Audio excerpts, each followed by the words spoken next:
Hello friends, in this video we are going to discuss about the circuit diagram and operation table of three-phase inverter 120-degree conduction mode. Okay.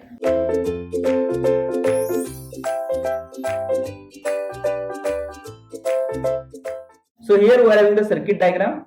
It consists of 6 switches S1, S3, S5, it forms the upper group, S4, S6, S2, it forms the lower group.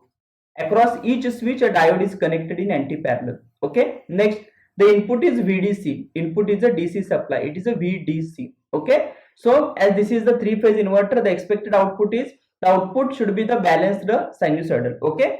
What output nature? Yes, what is the nature of the output voltage, phase voltage and the line voltage, that we are going to discuss in the next video. Okay.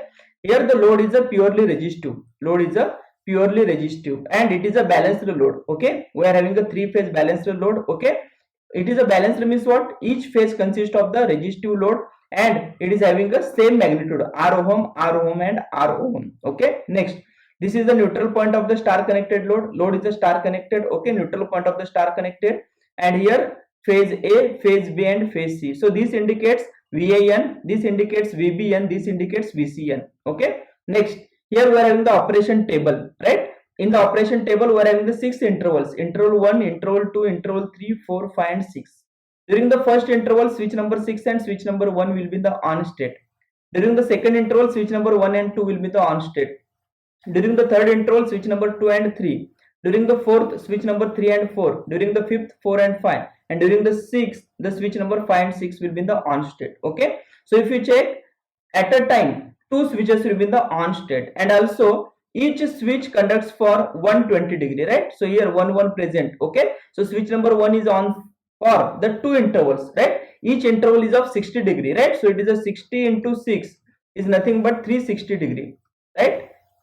60 into 6 is nothing but the 360 degree. As I said, each switch is in the on state for 2 intervals, right? So 2 interval means what? 60 into 2, that is a 120 degree, right? Each switch conducts for 120 degree, but each switch pair, it conducts for 60 degree only. It conducts for 60 degree only. Okay. So after the 6th interval, again it will move towards the first interval, right? It will move towards the first interval, and this, yes, cycle go on repeating. This cycle go on repeating. Okay. Means if we start the interval 1 and if we end with the interval 6, then it is like a one complete cycle for the output AC voltage we will be getting, right? Next, now if you check here, input is DC voltage. Okay, input is DC voltage and expected output is a balanced AC voltage. Okay, balanced AC voltage. Next, now if you check, yes, during the first interval, switch number 6 and switch number 1 are in the on state. So suppose switch number 1 and switch number 6 are in the on state. Okay, so if you check, the phase A will be connected to the plus VDC, phase B will be connected to the minus VDC. But what about the phase C? Phase C will be open.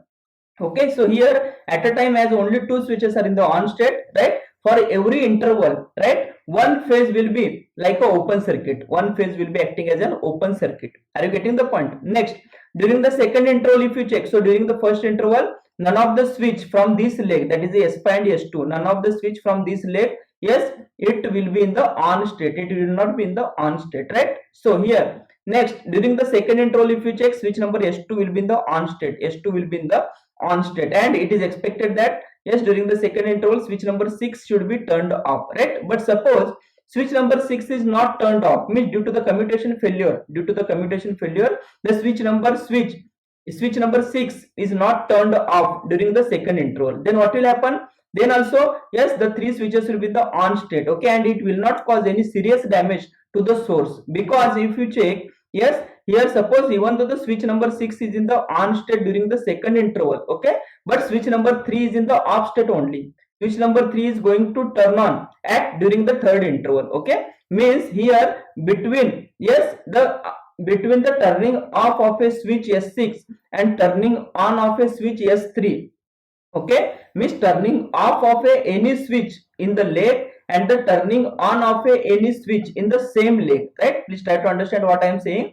The turning off of any switch in a leg and the turning on of a switch in the same leg, okay, there exists a interval gap of, there exists a gap of one interval. Okay, gap of one interval means if you check, even though the switch number S6, yes, it fails to turn off, then also it will not cause the direct damage to the circuitry. Are you getting the point? But whereas in a 180-degree conduction mode, if you check, in a 180-degree conduction mode, at a time 3 switches were in the on state. Okay, so if any switch fails to turn off, then it will cause a serious damage. It will cause a direct damage to the source. It will cause the direct short circuit across the source in a 180-degree, I am saying. Okay, so this is the advantage of 120-degree, actually advantage of 120-degree. Is this clear? Okay, so this is about the circuit diagram and operation table of 3-phase inverter 120-degree conduction mode. In the next video we are going to discuss the first 3 intervals, right? Operation of the circuit during the first 3 intervals, that is interval 1, interval 2 and interval 3. Okay, for the same circuit. Thank you.